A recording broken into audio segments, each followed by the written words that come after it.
My passion is really about brand building. Yes. I love it. I love, I cut my teeth doing strategy work. That's correct. But I'm a designer by trade, right? Okay, so, you bring the two together and really like visual identity and that kind of whole thing. Works great. Yes. One of the things from a design standpoint that I've always had is when I was a young in college designer, I was terrible at the computer. I was awful at it. I didn't know how to do anything. So I did everything by hand. For the most part. So like a lot of times in my work, you'll see things like paint or collage, or I do a lot of stuff with handwriting and that sort of stuff. And like there's a really illustrative edge to a lot of things. Like I can show you something that I'm actually kind of like working on here. Like this is actually a logo that I did. For nice.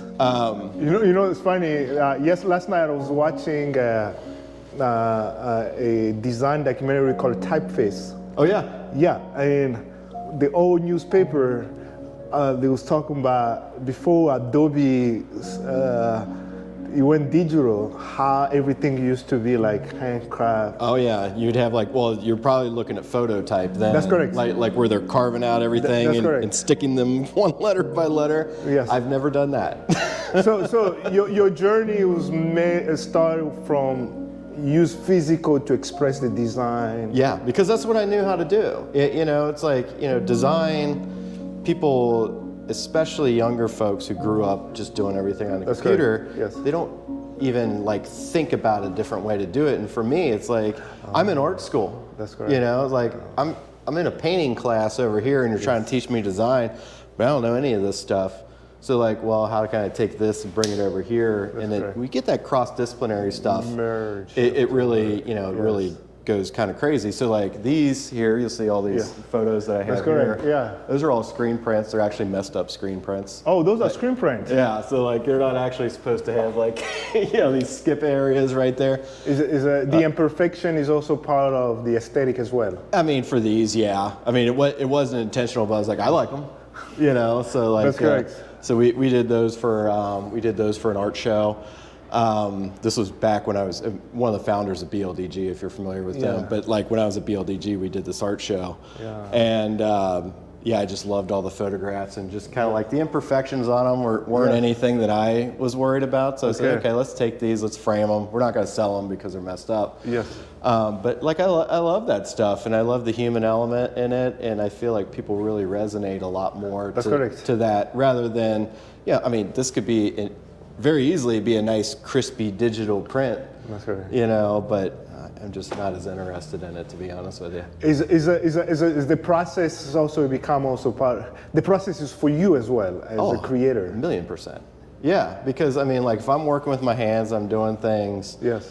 I'm thinking, and I'm doing better work for you or whoever else as a client. So I'm always doing.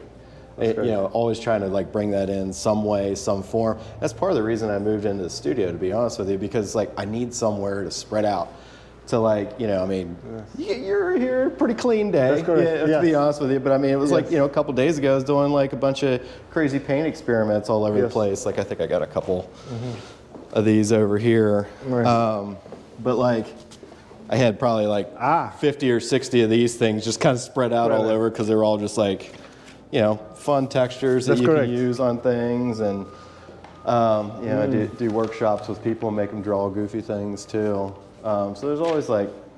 So the processes of deriving to the idea. So you have you approach with a multidisciplinary approach in some extent. I mean, it has to be. Like for me, I think if you want to do it to the fullest extent, you gotta bring in more things than you probably even think. So, yeah. All right. Yeah, definitely multidisciplinary. All right. So, check. Was that good? Yes. All right. These are good. All of our screen prints as well. Yeah. All these hanging up are screen prints, which I'll end up bringing in more artwork here. Like my home is just like floor to ceiling frames, artwork all over the place. So like this actually kind of seems kind of naked to me. Wow. So all right, good. So Benny here and Chris Ritter, independent creative director. Yeah, that's it. Yeah, that's so it. we're about to go walk and explore I know I use the city also as a source of inspiration. Yeah, you have to. My work has been residing to kind of the feel of perspective.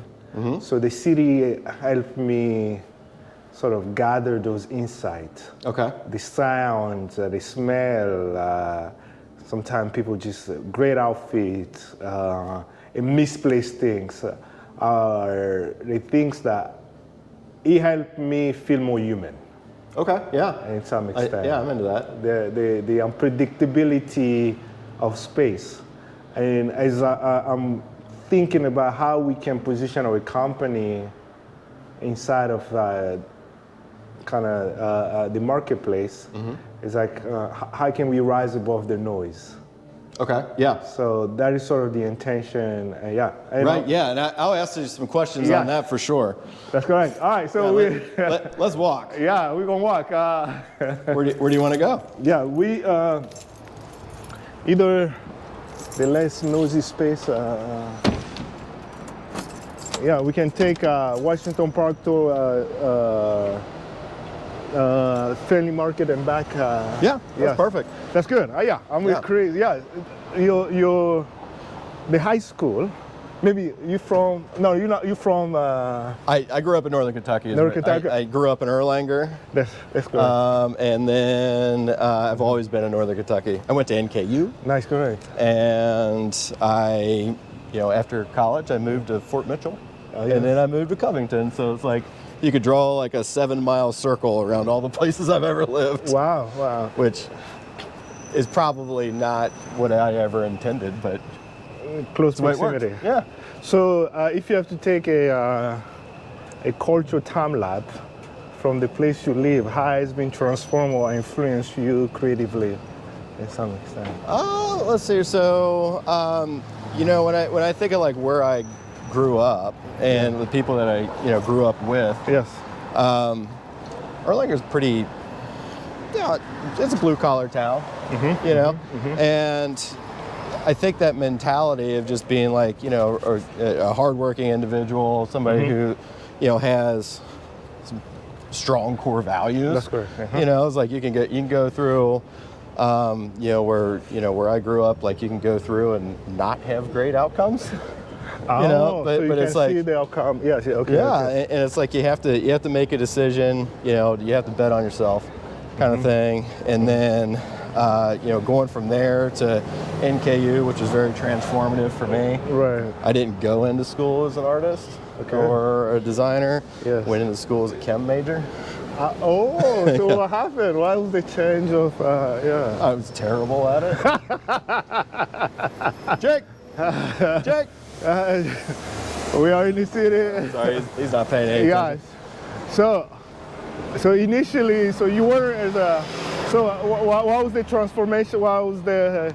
How did you went from one to the other? What was the inspiration behind it? Well, this is like as generic of an answer as you can. I went to a guidance counselor.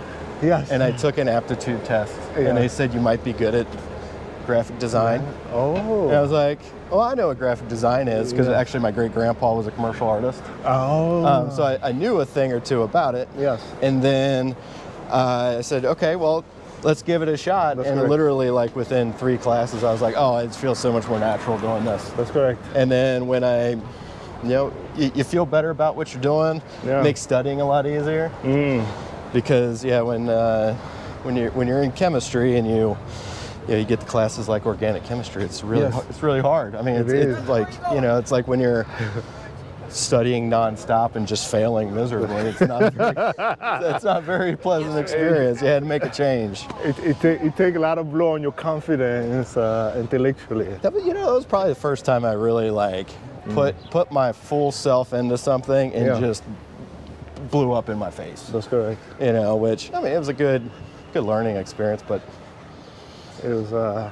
I'm in a better spot now. So, you similar. Your grandfather must also be a source of inspiration on a background subconsciously. Sure. Yeah. I mean, I kind of remember, like when I was a little kid, I remember asking my parents about logos. Yes. Like one time, they're like, oh, well, your great grandpa That's correct. did that. And I was like, oh, that's a job. But I mean, I was probably like, I remember it was a logo for a toy store. So I mean, like I was young enough to like be worried about toy stores. Yes. So yeah, at an early age, I kind of knew what it was. That's correct. Okay. So there was so now, how many years now? How many years have you been in this? So I graduated college in 2006. Yes. So this is what, 19? 19 years. 19 years professional. It's hard to believe. Yeah. Wow. So 19 years in. Yeah. What is the state of graphic design and the age of AI and currently? What? It's definitely at a crossroads, and I think I think when you're looking at we just talked about the idea of putting something physical into the work. That's correct. Right? Putting pen to paper, using paint, doing that kind of stuff. AI is never going to be able to do that because it doesn't have hands. Dexterity, it doesn't have that. Yeah. So like a lot of the things that we have as creative people, AI can't replicate.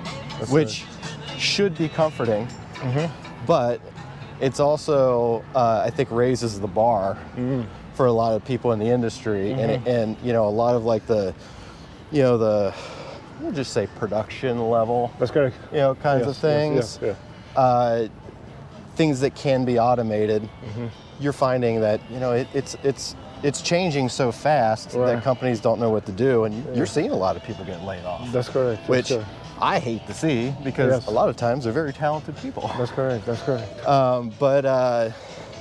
Brand, telling stories, giving people a real response to your company, or really just having authentic experiences. That's right. Is more important than ever. Yes. People are dying for experiences all the time. Yes. That's why we're walking. That's good. Right. Which is I find like as you said earlier, we're at the crossroad as well, because there is an overselling that people can experience things digitally. Yeah.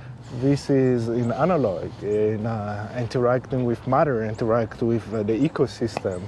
So there's like all this $1 billion is being poured into virtual reality. Right. This is get us a better park. Which is kind of the company and the service that I'm building. It is to ultimately the really experiences in space and time. Right. Is you use all your sensory. The smell. I bet you never tasted a website before. You know what I mean? I've used that one before. It's not a full, it's not a full experience. It's not a full experience. Right. It's a gateway for a full experience. Yeah. But we cannot stop there, in some extent. So now, how knowing those things. We know digital is not a substitute for the real experience. We can agree on that, yeah. That's all. Okay, so and so how do you see to bridge the gap? Where do you see how they complement each other? Is one you mean digital and analog? Yeah, correct. You just got to think of digital for what it is, and it's a tool. It's a tool, right? And tools are very important. Right. But it's not the only thing. If you give 1 million people hammers, it doesn't mean they're going to build a city. So it's just not the way that it works. Now,